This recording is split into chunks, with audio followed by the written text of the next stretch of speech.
morning, you're watching All You Need to Know on Bloomberg Quint. I'm Darshan Mehta. Joining me on the show is Agam Vakil. Agam will speak about the FNOQs. I'll talk about the general trade setup. And the trade setup as of now doesn't look all that good.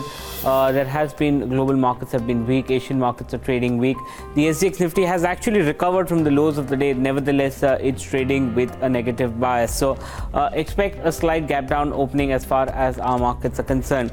The ADRs, the IT pack did well. So Infosys and Wipro, both of them ended higher in trade, but ICICI was up in trade, but counters like Dr. Reddy's and Vedanta, they were weak, and Vedanta in London in fact was down almost 3% because of the big commodity sell-off that has happened. Now as far as crude is concerned, this is the ADR picture. Now as far as crude is concerned, it's a muted start currently. Overnight it dropped almost 0.3%.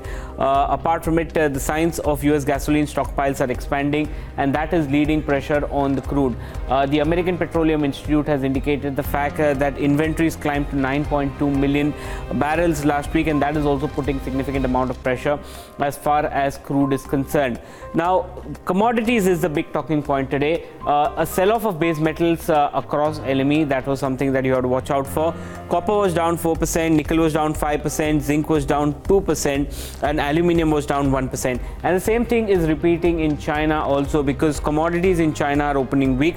Copper is down 3%, rubber is down 3%, steel is down 2%, and aluminium is down 1.5%. So extremely weak set of cues coming in from the commodity pack, which will probably, our metal stocks is something that you have to watch out for. Gold trades lower for the third straight session, so there's nothing much happening as far as gold is concerned.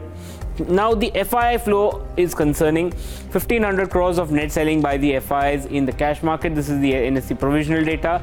DIs have bought in almost 1100 crores in the cash market.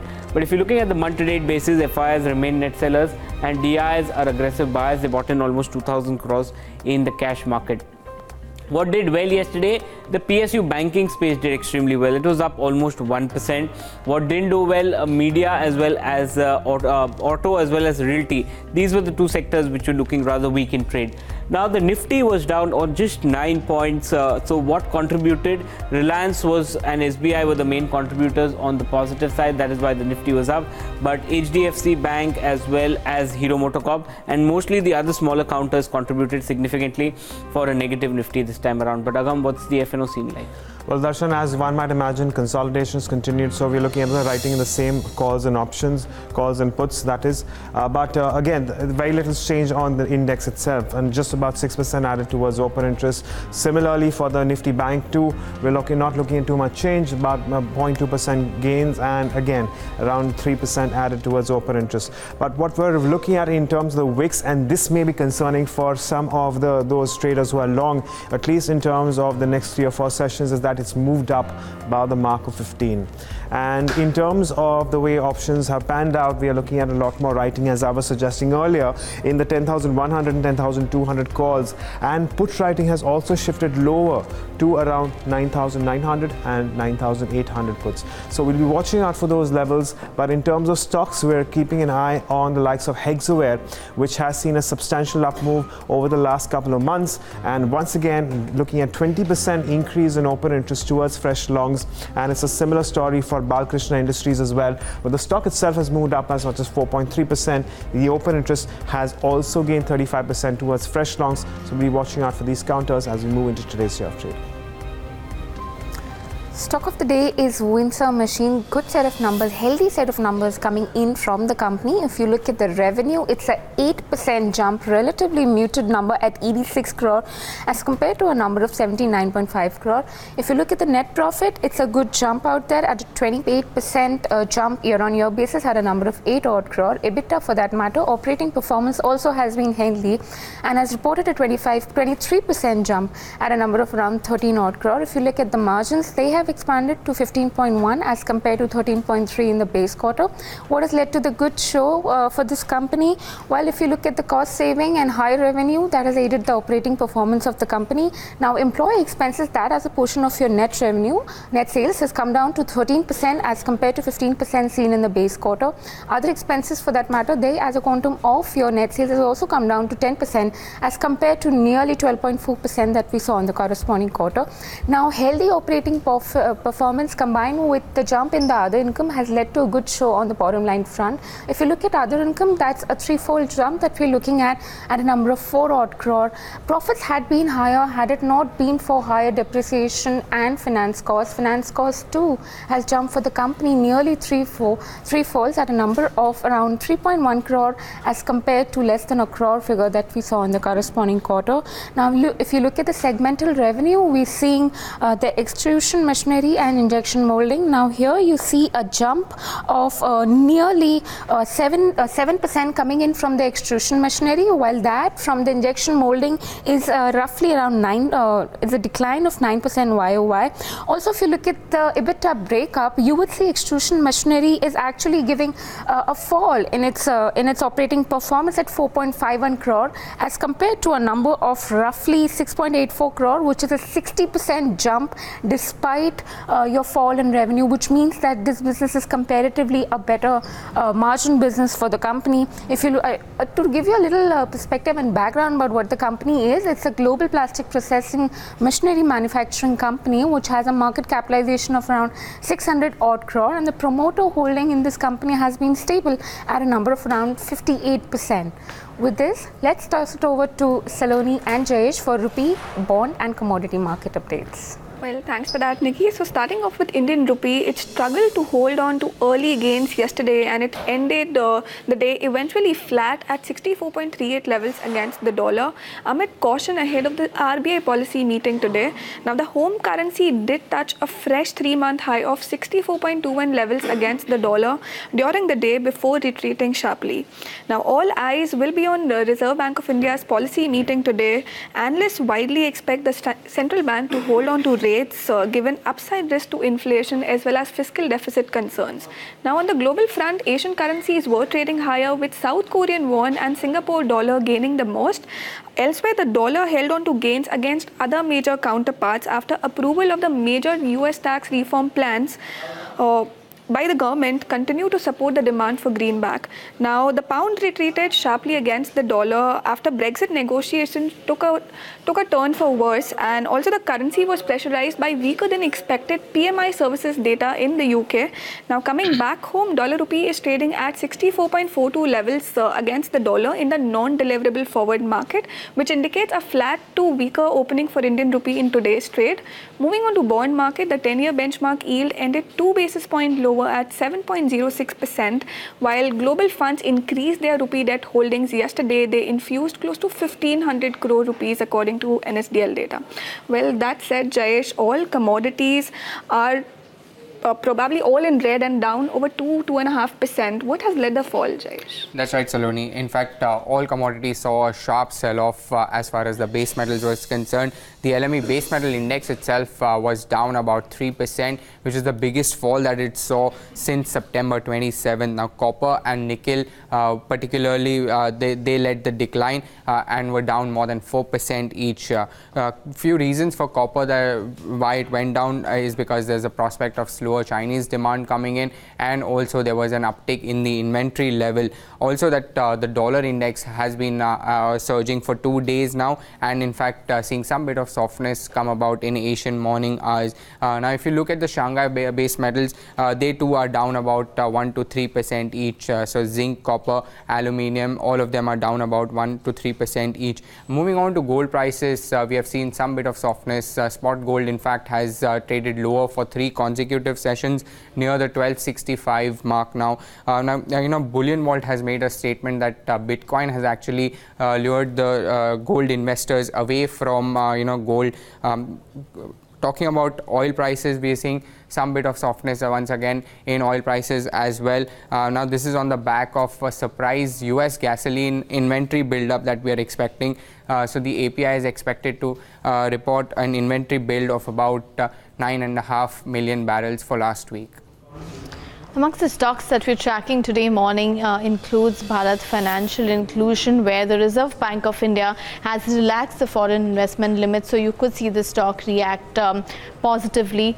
We also have Shilpa Medicare, where the company said it has received 10 observations from the US FDA under Form 483 for its Telangana plant, so we could see some negative reaction on this name. But according to a Mint report, Lanco Infrastructure is looking to sell renewable energy assets, so keep an eye out on that one. We also have a Times of India report which says that the Asian Development Bank has cleared $583 million loan for Reliance Power's Bangladesh project, so do keep an eye out on that name.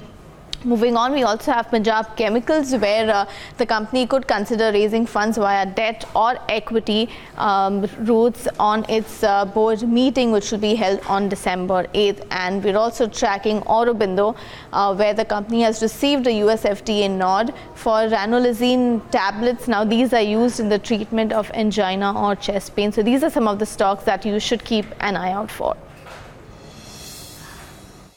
The Monetary Policy Committee will give its fifth review for the current financial year on Wednesday. If you go by headline expectations, it's going to be a no surprise policy. So the Bloomberg News poll of economists suggests that out of 46 economists polled, about 41 said that there would be no change in rates. 5, however, a small minority said that there is a possibility of a 25 basis points rate cut. I'm actually going to start with the rationale that 5 economist community may be looking at, and they may be focusing on the growth numbers. Now, remember, we got another GVA GDP set of growth numbers, but they gave you very conflicting signals. This is the GVA growth chart, which looks at GVA headline, but also core GVA, which takes out agriculture and government services. Now, if you deconstruct the GVA number, you get various analysis. This chart, for instance, tells you that you are seeing a quicker rebound in core GVA than you are seeing in headline GVA. Headline GVA getting subdued because of weakness in government finances and also agriculture. So you could argue that rates will have no real role to play in the headline GVA, especially since the core GVA seems to be moving along expected lines. But if you deconstruct that number slightly differently, you get various other points of view. One saying that consumer spending was weak this quarter, and that's worrying. Another saying that gross fixed capital formation is picking up, and that's encouraging. So the basic point here is that the cloudiness on the growth numbers remains, and perhaps the MPC, if in its judgment, feels that the downside risks on growth are still substantial, and if the negative output gap could widen, maybe they could vote by a majority to cut rates by another 25 basis points. But the debate doesn't end with the growth numbers. It goes on with the inflation numbers, because those are not particularly clear either. So the last set of numbers you got, the headline number was at 3.6% on CPI, but the core CPI number was at 4.5%. And we know that there are upside risks coming in from oil prices, global commodity prices, or metals. We've also seen some pricing pressure starting to reflect in PMI numbers. Does all of that mean that the headline inflation number moves closer towards the core number and moves towards 4.5% as the RBI had predicted? If that is the case, then the MPC, a majority of it, may not be interested in cutting rates any further and may call for a status quo. Now, you know, the growth inflation numbers always important, the growth inflation commentary always important, but the bond market squarely focused on liquidity this time around. Bond yields have been on the rise, so they are looking at what the RBI says on its liquidity management policy. Now, let's go straight to the end of the chart, where you see that bond yields have now risen to above 7%, 7.06 or so. So the gap between the repo rate and the 10-year yield is more than 100 basis points. Now, is the RBI comfortable with that? Bond traders suggest that they're not particularly comfortable. So you may see RBI officials giving some commentary suggesting that they intend to maintain liquidity at comfortable levels. Maybe they will give you a hint that open market bond sales will not resume. They'd cancel the last one in November. So if you get indications to that extent, you could see market rates fall even if the policy rate does not. That's the structure of what is being expected and what's being watched out for. Wednesday, 2:30 p.m. is the decision.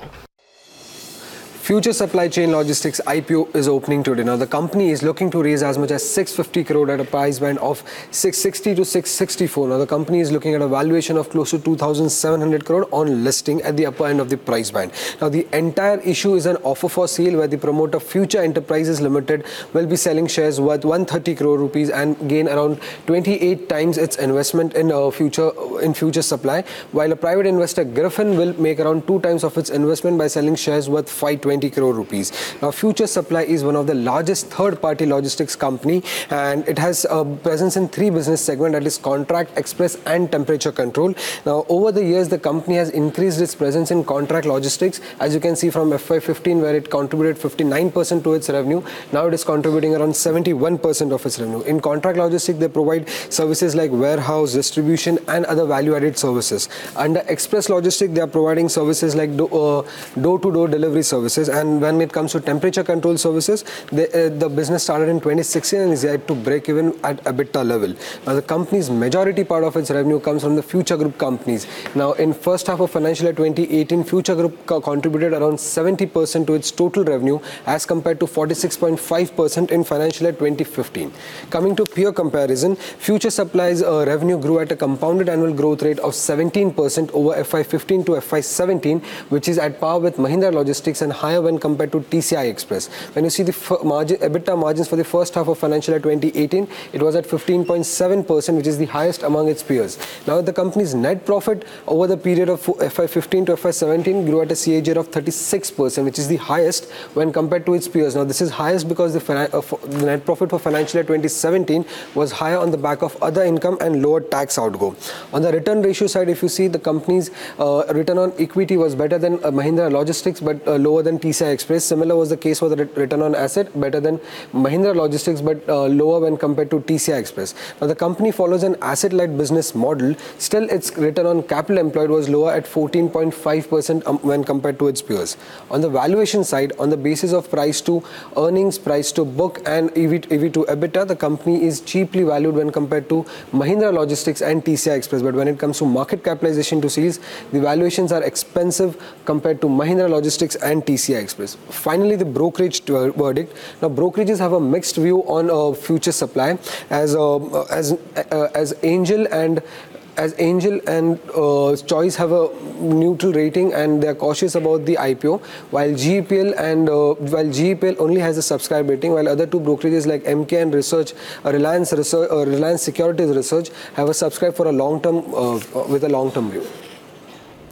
Well, some more stocks to keep on your radar based on the delivery volumes. Starting off with ITD Cementation, it was down nearly 3% yesterday and saw deliveries selling in excess of 70 crores. The delivery volume was up 3 times at about 36 lakh shares versus the 5-day average, and the total volume too surged more than 3 times at about 38 lakh shares as compared to its 5-day average. Eicher Motors was the other stock which was down 1.5% yesterday and saw deliveries selling in excess of 150 crores. The delivery volume nearly doubled at about 54,000 shares versus the 10-day average, and the total volume also nearly doubled at about 78,000 shares versus the 10-day average. The last and final stock to watch out for would be Info Edge. It was down 1% with the delivery selling of nearly 60 crores.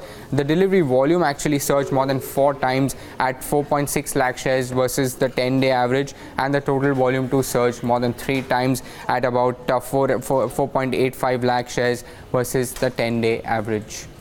On brokerages, first we have a CLSA on Dish TV. Now, they have maintained their buy rating but have raised their target price to 108 from 97. Now, according to Dish TV, according to CLSA, they are concerned on the company's slow recovery in average revenue per user and subscriber, but are bullish on the big merger synergies that are expected to come in. Now, management has reiterated that synergy benefits would be close to 510 crore in financial year 2019 because of its merger with Videocon D2H. Now, they are expecting Dish TV to deliver a 10% EBITDA CAGR over FY18 to FY20 pre-merger. Now, they are saying that the full synergy benefits would drive a 16% upside to the target price. Second, we have a CLSA on Bharat Forge. Now, they have maintained their buy rating and a target price of 905.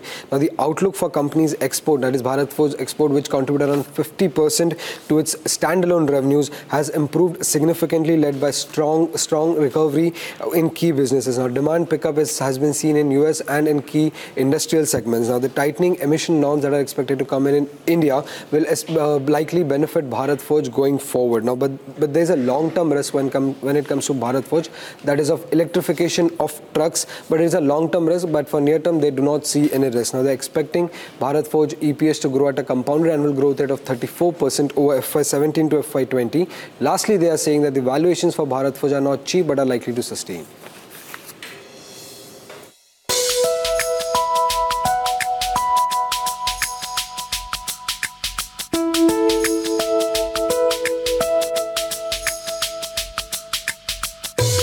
Sun rises over the Ganga, the calm we feel is shattered by the stench of garbage around us. Kanpur's water is amongst the most polluted in urban India. Residents living close by the river Ganga often complain about the noxious odor and effluents. As you can see behind me, the water is not fit for consumption and is full of discharge. टेंडी हैं जो वहाँ से आ रहा है पानी और सुनवाई तो ये कभी हुई नहीं है क्योंकि गंदगी यहाँ के घर वालों को देखिए कितनी गैस पड़ती है उनके घर के बर्तन काले हो जाते हैं लोगों के पेट में भी गैस जा रही है ये ट्रीटमेंट का जितना सा पानी है सब इसी में आता है और इसी में जाता है इसी में मिलता है इसी में लोग नहाते हैं और यही समझिए बोरिंग होती है यही लोग आदमी जो है यूज़ करके पानी पीते हैं 50 करोड़ आदमी जो है यहाँ कानपुर का जो है बीमार पड़ा रहता है Apart from the local residents, the UP government too claims that the 400 tanneries are the main cause of pollution in the Ganga. Around 100 tanneries in Kanpur have already shut down as they did not meet the NGT's emission guidelines. Local tannery owners say they are willing to comply, but red tape is a big problem. ये सन 96 में treatment plant जो चालू हुआ, अब वो क्योंकि 20 वर्ष पुराना हो गया तो हम लोगों ने सोचा कि इसको अपग्रेडेशन मॉडर्नाइजेशन होना चाहिए। करीब 10 डिपार्टमेंट हैं जो सिर्फ एफ्लुएंट की मॉनिटरिंग करते हैं, जैसे एक है Namami Gange, UP pollution control board, central pollution control board, national Ganga basin river authority, NGT, UP जल निगम, नगर निगम और तमाम 10 विभाग हैं। तो सबसे पहले तो इन सब विभागों को एक करके आपस में समन्वय बने और एक विभाग एक इंडस्ट्री को मतलब देखे। अब हम लोगों को कभी कहीं से लेटर आ जाता, कभी कहीं से आ जाता, हम लोगों का आधा वक्त तो उसी में जवाब देते देते गुजर जाता। We live in this environment, we want this, we are breathing this air, we are drinking this water, so we as a citizen would like to have our air clean, our water clean, our river body Ganga river to be clean. We want our city to be clean, our country to be clean. There is certain capacity, certain constraints. We can only do to the extent we are able to do, or we are able to financially sustain.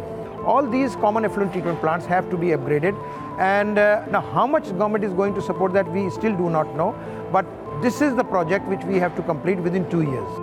Central Leather Research Institute also working on the new system on the effluent treatment plant, and they are giving us the assurance they will able to make the common treatment plants with the new technology where we should be able to achieve the norms and with the reasonable cost. According to the guidelines, the water from the primary treatment center should be further treated at the common effluents plant before being discharged into the river. But a visit to the plant tells a different story. Factory वाला इतना दोषी नहीं जितना ये pollution control बहुत दोषी है। ये यहाँ बगल में ट्रीटमेंट प्लांट है, डीजल आता है, लाइट चली जाती है, डीजल तब बिक जाता है। ये समझ ये हालत है, मोटर चलाते नहीं ना, डायरेक्ट गंगा बाईपास कर देते हैं। अब ये टेंडी से आ रहा है, वो गंगा जी जा रहा है, अगर इससे जाता है ये जो लगा हुआ है तो इससे वो प्लांट में जो है फिल्टर होता है, लेकिन उसमें नहीं है, डायरेक्ट खुला है आपके सामने।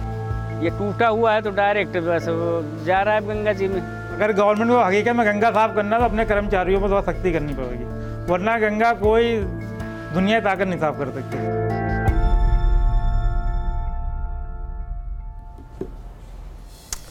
There's a lot to talk about over the course of the day, and you will find all the live market action on Bloomberg Quint. There are also a few stories that you should consider reading on the website bloombergquint.com. Here they are. In the latest blow to Adani Enterprises, at least 3 banks have ruled out funding the conglomerate's long-delayed Carmichael coal mining project in Australia. And LIC won't buy aggressively in Indian equity markets for the rest of the current fiscal after investing 44,000 crore rupees between April and November this year. LIC Chairman VK Sharma told the reporters. And with that, it's a wrap on this edition of All You Need to Know. Indian Open is up next. Stay tuned in a Bloomberg Quint.